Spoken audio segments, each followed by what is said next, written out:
विष्णु नाम सुखदाई भजन करो भाई, ये जीवन 2 दिन का। विष्णु नाम सुखदाई भजन करो भाई, ये जीवन 2 दिन का। ये जीवन है लकड़ी का टुकड़ा, ये जीवन है लकड़ी का टुकड़ा। आग लग जल जाई भजन करो भाई, ये जीवन 2 दिन का। विष्णु नाम सुखदाई भजन करो भाई, ये जीवन 2 दिन का। ओम नमः शिवाय। हरे कृष्णा। प्रिय भक्तगणों, आज से हम अधिक मास की कथा का श्रवण करेंगे। अधिक मास जिसे चतुर्मास, मलमास इत्यादि नाम से जानते हैं। अधिक मास जो कि करोड़ों पुण्य के बराबर पुण्य देने वाला होता है। श्री भगवत कथा का पाठ और श्रवण करेंगे। इस पावन कथा का अमृत पान करते हुए अपने जीवन को कृतज्ञ करेंगे। प्रिय भक्त, यदि आपको कथा पसंद आए तो अपना आशीर्वाद और YouTube कमेंट के माध्यम से जरूर बताइए। वेद और पुराणों में स्पष्ट रूप से कहा गया है कि श्रवण मास में पड़ने वाले अधिक मास में कोई भी पूजा पाठ करने से 1000 गुना फल प्राप्त होता है। ऐसे में इस शुभ अवसर पर इस कथा को कहकर सुनकर अथाह पुण्य की प्राप्ति होती है। तो चलिए भगवान श्री हरि का नाम लेते हुए इस कथा को प्रारंभ करते हैं। जो इस अमृत समान कथा को सुनना प्रारंभ कर चुके हैं तो पुण्यता पूरी तरीके से पूरे भक्ति भाव से भगवान का स्मरण करते हुए इस कथा का पाठन और श्रवण करें, जिससे कि आपका जीवन सुखमय और आनंद से भर जाए। संध्या का समय था। अत्रि गायों का दूध निकालने गई। वहीं पर एक सांप ने उसे डस लिया। उसकी मृत्यु हो गई और पीछे रह गया निसहाय और लाचार उसका बालक, सिर्फ 5 वर्ष की आयु का। लेकिन कौन थी वह स्त्री जिसकी अकाल मृत्यु हो गई? उसका क्या होगा? कौन आश्रय देगा उसे? चलिए अधिक मास के इस विषय कथा में श्रवण करते हैं। कल्पवृक्ष के समान भक्तजनों के मनोरथ को पूर्ण करने वाले, वृंदावन की शोभा के अधिपति, अलौकिक कार्यों द्वारा समस्त लोगों को चकित करने वाले वृंदावन विहारी पुरुषोत्तम भगवान को नमस्कार करती हूँ।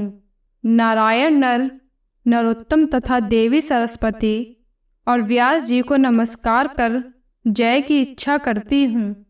इस बार नए निस्तारण में बहुत सारे ऋषि मुनि एक साथ एकत्रित हुए और वहाँ पर पूजा पाठ यज्ञ आदि करने लगे। और वहीं पर श्री सूत जी उन्हें कथा वाचन करते हैं। उसी समय की बात है। श्री वेद व्यास जी ने वेदों की रचना की। फिर उन्होंने एक ही वेद के 4 विभाग कर दिए: ऋग्वेद, यजुर्वेद, सामवेद, अथर्ववेद। और फिर पुराण लिखी। इसके बाद महामुनि व्यास जी ने महाभारत लिखा। इतना सब लिखने के बाद भी इनके हृदय को संतोष नहीं हुआ। उनका मन बहुत खिंसा हो गया। सरस्वती नदी के पवित्र तट पर एकांत में बैठकर धर्मवेद्ता व्यास जी मन ही मन विचार करते हुए इस प्रकार कहने लगे कि मैंने इतना सब कुछ लिखा है, लेकिन मेरा हृदय कुछ अपूर्व काम सा जान पड़ता है। जरूर कुछ न कुछ रह गया है। तभी देवर्षि नारद जी वहाँ आ गए। उन्हें आया देखकर व्यास जी तुरंत खड़े हो गए। अपने गुरु को देखकर उनका विधिवत पूजा अर्चना किया और उन्होंने अपने गुरु नारद जी को उच्च स्थान पर बैठाया। नारद जी कहते हैं, व्यास जी आपने इतना सब कुछ लिख दिया, आप संतुष्ट तो हैं ना? व्यास जी कहते हैं, इतना सब लिखने के बाद भी मुझे संतोष नहीं हो रहा। मेरा हृदय संतुष्ट नहीं है। पता नहीं इसका क्या कारण है। आपका ज्ञान अगाध है। आप कृपया करके इसका कारण बताइए। तब नारद जी ने कहा, व्यास जी, मेरी ऐसी मान्यता है जिससे भगवान संतुष्ट नहीं होते वह शास्त्रीय ज्ञान अधूरा है। अपने धर्म का वर्णन किया, अर्थ का वर्णन किया, लेकिन भगवान श्री कृष्ण की महिमा का वैसे निरूपण नहीं किया जैसा आपको करना चाहिए था। आप भगवान की लीलाओं का वर्णन कीजिए। आप ऐसे ग्रंथ का निर्माण कीजिए जो भक्ति और ज्ञान और वैराग्य से परिपूर्ण हो।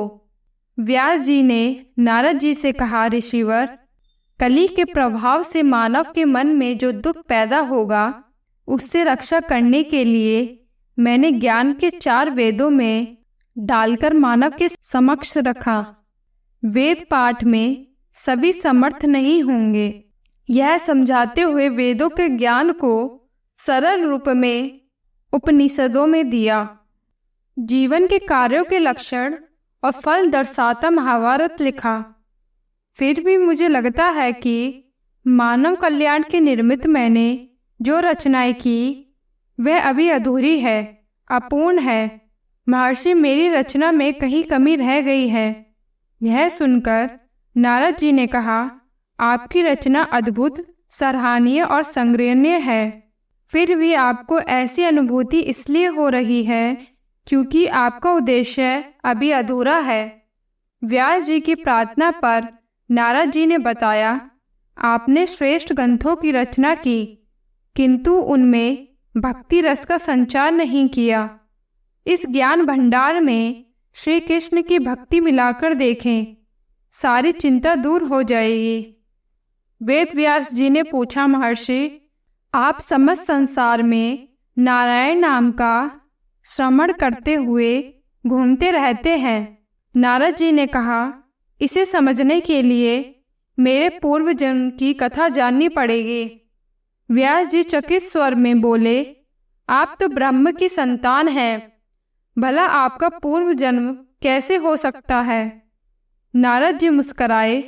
उन्होंने व्यास जी से कहा, इस सृष्टि से पूर्व भी एक सृष्टि थी। मैं आपको अपनी पूर्व जन्म की कथा सुनाता हूँ। हे व्यास, मैं एक बार एक देवदूत था। मुझे तो वह रमना कहा जाता था। मैं संगीत में विशेषज्ञ था और मैं देखने में भी सुंदर था। एक बार दक्ष ब्राह्मण ने एक यज्ञ करने का फैसला किया। उन्होंने एक बड़ा समारोह आयोजित किया। मैंने उस अवसर पर भक्ति गीत गाए, लेकिन ध्यान केंद्रित नहीं कर रहा था। मेरा ध्यान अप्सराओं की ओर चला गया। दक्ष ब्रह्म मेरे व्यवहार से परेशान थे। वह मेरी ओर मुड़े और मुझे श्राप दे दिया। उन्होंने कहा कि तुम लंपट गंधार हो। वह शैतान आपका सारा ज्ञान और आध्यात्मिक वैभव छीन ले। आप स्वर्ग में रहने लायक नहीं हैं। आप पृथ्वी पर एक छोटे घृणित इंसान के रूप में जन्म लें। भयानक शराप सुनने के बाद मुझे होश आया। मैंने उनसे क्षमा की प्रार्थना की।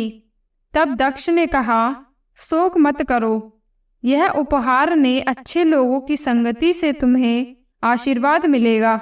हे व्यास, उस श्राप के कारण ही मेरा जन्म एक दासी में हुआ।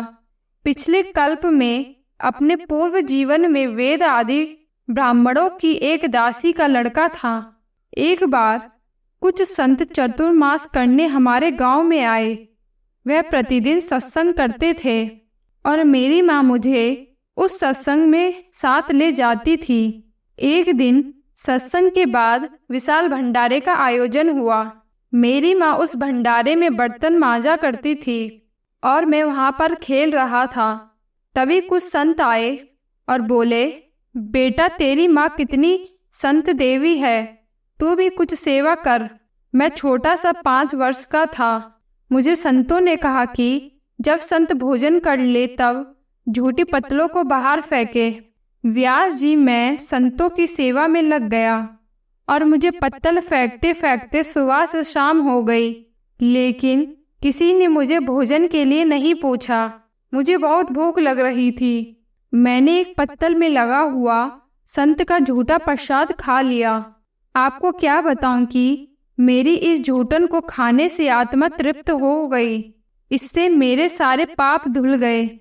इस प्रकार उनकी सेवा करते मेरा हृदय शुद्ध हो गया और वे लोग जैसा जैसा भोजन पूजन करते थे उसी में मेरी रुचि भी हो गई।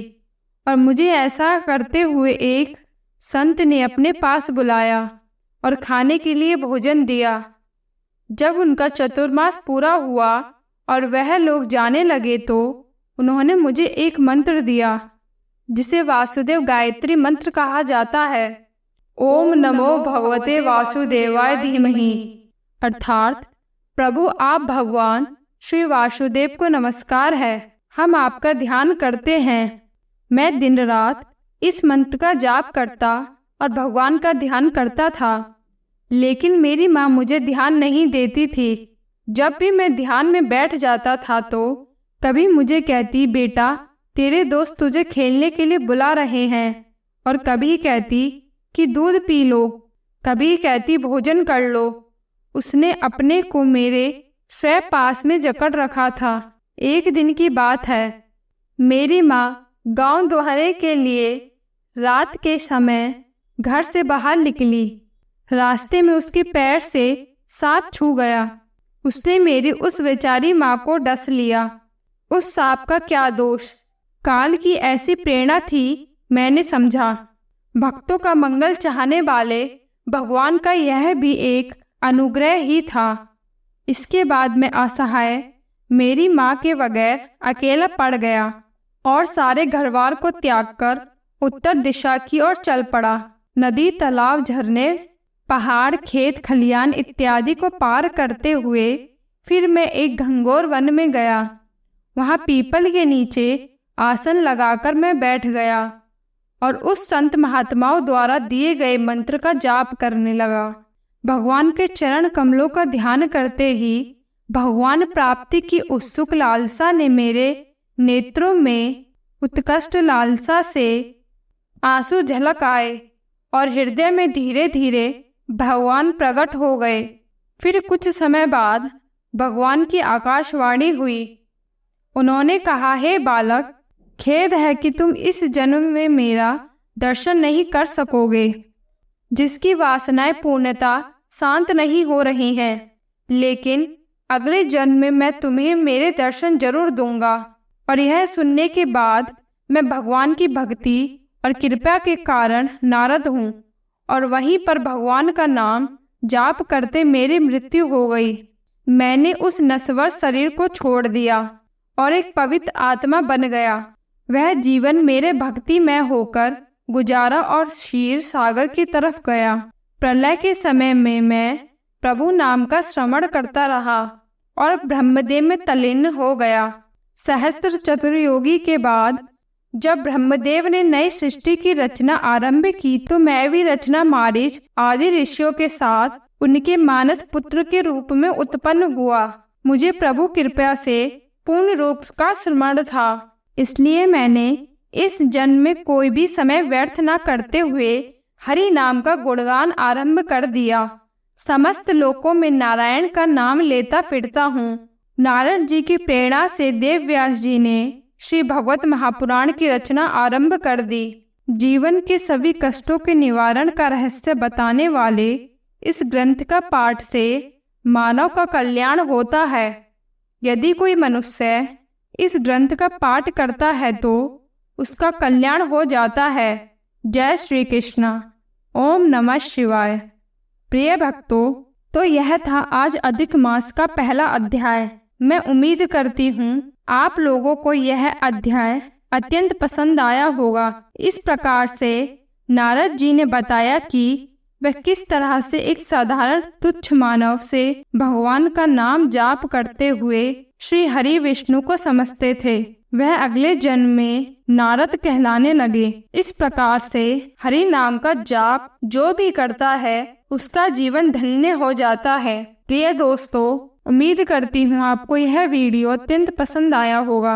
यदि आपको यह कथा पसंद आई है तो आप एक लाइक जरूर कीजिए और कमेंट में ओम भगवते वासुदेवाय अवश्य लिखिए। तो मिलते हैं नेक्स्ट वीडियो में। धन्यवाद।